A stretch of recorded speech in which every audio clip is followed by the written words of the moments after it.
ਤੇ ਅੱਛਾ ਵੈਸੇ ਜਿਹੜੇ ਯੂਨਾਨ ਦੀ ਨੈਸ਼ਨੈਲਿਟੀ ਬੰਦੇ ਅਪਲਾਈ ਕਰਦੇ ਉਹਨਾਂ ਵਾਸਤੇ ਜ਼ਰੂਰੀ ਡਾਕੂਮੈਂਟਸ ਕਿਹੜੇ ਨੇ?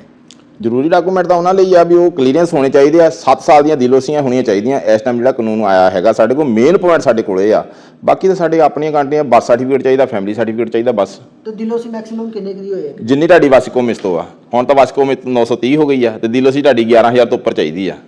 ਜੇ ਇਹ ਤੋਂ ਪਿਛਲੀ ਵਾਸਿਕੋ ਮਿਸਤੋ ਲਾਈਏ ਤਾਂ ਤੁਹਾਡੀ 9,500 9,060 ਤੋਂ ਉੱਪਰ ਚਾਹੀਦੀ ਹੈ। ਜੇ ਉਹ ਤੋਂ ਪਿਛਲੀ ਲਾਈਏ ਤਾਂ ਹੋਰ ਰੇਟ ਆ, ਜੇ ਉਹ ਤੋਂ ਪਿਛਲੀ ਲਾਈਏ ਤਾਂ ਹੋਰ ਰੇਟ ਆ। ਯਾਨੀ ਹੁਣ ਮੌਜੂਦਾ ਜਿਹੜੀ ਉਹ ਤਕਰੀਬਨ 11,000 ਦੇ ਕਰੀਬ। ਹਾਂਜੀ 11,000 ਦੇ, ਕਿਉਂਕਿ 930 ਇਹਨਾਂ ਨੇ ਤਨਖਾਹ ਕਰ ਦਿੱਤੀ ਆ। ਕਹਿੰਦਾ ਮਾਰਚ ਦੀ ਤੁਹਾਡੀ ਤਨਖਾਹ ਜਿਹੜੀ 930 ਦੀ ਲੱਗੂਗੀ।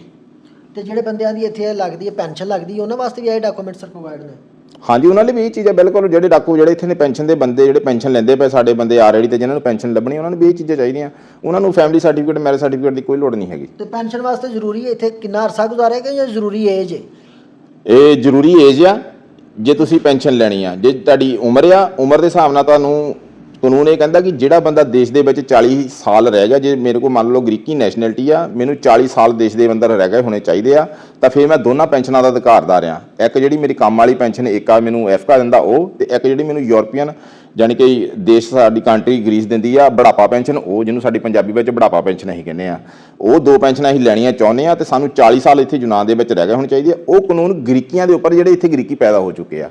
ਜੇ ਮੇਰੀ ਗੱਲ ਕਰੋ, ਮੇਰੇ ਤੇ ਕਾਨੂੰਨ ਇਹ ਆ ਕਿ ਮੈਨੂੰ ਕਿੰਨਾ ਚਿਰ ਹੋ ਗਿਆ, ਮੈਨੂੰ 25 ਸਾਲਾਂ ਤੋਂ ਉੱਪਰ ਹੋ ਗਿਆ। ਜਿਹੜੀ ਉਹ 392 ਪੈਨਸ਼ਨ ਉਹਨੂੰ ਘਟਾ ਕੇ ਸਰਕਾਰ ਨੇ, ਉਹ ਸਿਰਫ ਸਾਡੇ ਬਾਹਰਲੇ ਬੰਦਿਆਂ ਲਈ ਆ, ਗ੍ਰੀਕੀਆਂ ਤੇ ਨਹੀਂ ਹੈਗੀ। ਉਹ 300 ਜਾਣੀ ਕਿ ਕਿੰਨਾ ਚਿਰ ਹੋ ਗਿਆ ਵੀ ਨਾ ਇਹਨਾਂ ਦੇ ਸਾਲ ਨਾ ਮਾਰੇ ਜਾਣ। ਬਹੁਤ ਵਧੀਆ ਕੰਮ ਇਹ ਕੀਤਾ ਸੀਗਾ ਸਰਕਾਰ ਨੇ, ਨਿਆਂ ਡੈਮੋਕ੍ਰਾਤੀਆਂ ਨੇ ਕੀਤਾ ਇਹ ਗੱਲ ਕਿ ਇਹਨਾਂ ਨੇ ਉਹ ਕਹਿਤਾ ਕਿ ਹਾਂ ਬਾਹਰਲੇ ਬੰਦਿਆਂ ਨੂੰ 40 ਸਾਲ ਨਹੀਂ ਹੋਏ ਬੁਢਾਪਾ ਪੈਨਸ਼ਨ ਲਈ ਕੋਈ ਗੱਲ ਨਹੀਂ, 25 ਸਾਲਾਂ ਤੋਂ ਉੱਪਰ ਹੋ ਗਏ ਹਾਂ ਠੀਕ ਹੈ ਬੁਢਾਪਾ ਪੈਨਸ਼ਨ ਲੈ ਸਕਦੇ, ਲੇਕਿਨ ਉਹਨਾਂ ਨੂੰ ਘਟਾ ਦਿੱਤਾ। ਜਾਣੀ ਕਿ 392 ਨਹੀਂ ਲੈਣੇ, ਤੁਸੀਂ 280 ਲੈ ਲੈਣੇ ਆ। ਫਿਰ ਤੁਹਾਡੇ 5 ਸਾਲ ਲੰਘ ਗਏ, ਤੁਹਾਨੂੰ 30 ਸਾਲ ਹੋ ਗਏ, ਫਿਰ ਤੁਹਾਨੂੰ 5 ਸਾਲਾਂ ਦਾ ਥੋੜ੍ਹੇ ਜਿਹੇ ਫਿਰ ਵਧਾ ਦੇਣੇ ਆ। ਫਿਰ ਤੁਹਾਨੂੰ 35 ਸਾਲ ਹੋ ਗਏ, ਤੁਹਾਡੀ ਫਿਰ ਵਧਾ ਦੇਣੀ ਆ। ਫਿਰ ਤੁਸੀਂ ਜੀਂਦੇ ਹੀ ਆ ਤੇ 40 ਸਾਲ ਤੱਕ। ਨਹੀਂ ਜੇ ਏਜ ਕਿੰਨੀ ਏਜ ਕਿੰਨੀ ਹੋਣੀ ਚਾਹੀਦੀ ਹੈ ਬੰਦੇ ਦੀ? ਜੇ ਤੁਸੀਂ ਉਹੀ ਤੁਹਾਨੂੰ ਮੈਂ ਦੱਸਦਾ ਪਿਆ, ਜੇ ਤੁਸੀਂ ਇੱਥੇ ਪੈਦਾ ਹੋਏ ਆ ਫਿਰ ਤੁਹਾਨੂੰ 40 ਸਾਲ ਤੁਸੀਂ ਗ੍ਰੀਸ ਦੇ ਵਿੱਚ ਕੰਮ ਕੀਤਾ ਹੋਵੇ ਤਾਂ 62 ਸਾਲ ਦੀ ਤੁਹਾਡੀ ਉਮਰ ਹੋਣੀ ਚਾਹੀਦੀ ਆ। ਨਹੀਂ ਬਾਅਦ ਦਫਾ ਬੜੇ ਸਾਰੇ ਜੀ ਆ ਵੀ ਜਿਹੜੇ ਸਾਡੇ 4,500 ਦੀ ਐਨਸਮਾ ਤੇ ਪੈਨਸ਼ਨ ਲੈਣੀ ਚਾਹੁੰਦੇ ਆ, ਉਹ 67 ਸਾਲਾਂ ਦੇ ਹੋਣੇ ਚਾਹੀਦੇ ਆ। 67 ਸਾਲ ਹੈ ਮੈਂ ਪੁੱਛ ਹਾਂਜੀ, ਉਹ 67 ਸਾਲ ਦੀ ਹੋਣੀ ਚਾਹੀਦੀ ਹੈ। 4,500 ਐਨਸਮਾ ਹੋਣਾ ਚਾਹੀਦਾ। ਇਹ ਜ਼ਰੂਰੀ ਨੇ। ਤੇ ਦਿਲੋਸੀਆਂ ਵਗੈਰਾ ਉਹ ਲਈ ਕੋਈ ਦਿਲੋਸੀ ਨਹੀਂ, ਸਿਰਫ ਐਨਸੀ ਮੇ ਤੁਹਾਡੇ ਹੋ ਸਾਡੇ ਤੁਹਾਡੇ ਐਨਸਮਾ ਹੋਣੇ ਚਾਹੀਦੇ। ਉਹਨੇ ਕੋਈ ਦਿਲੋਸੀ ਚਾਹੇ ਜ਼ੀਰੋ ਦੀ ਆ ਚਾਹੇ ਜਿੰਨੀਆਂ ਮਰਜ਼ੀ ਦਿਲੋਸੀਆਂ, ਤੁਸੀਂ ਉਹਨਾਂ ਨੂੰ ਜੋ ਮਰਜ਼ੀ ਠੱਬਾ ਬਣ ਕੇ ਦੇ ਦਿਓ। ਉਹਨਾਂ ਨੇ ਉਹਦੀਆਂ ਅਮਾਉਂਟਾਂ ਨਹੀਂ ਦੇਖਣੀਆਂ, ਸਾਲ ਹੀ ਦੇਖਣੇ ਆ ਵੀ ਇਹ ਬੰਦਾ ਇੱਥੇ ਹੀ ਸੀ।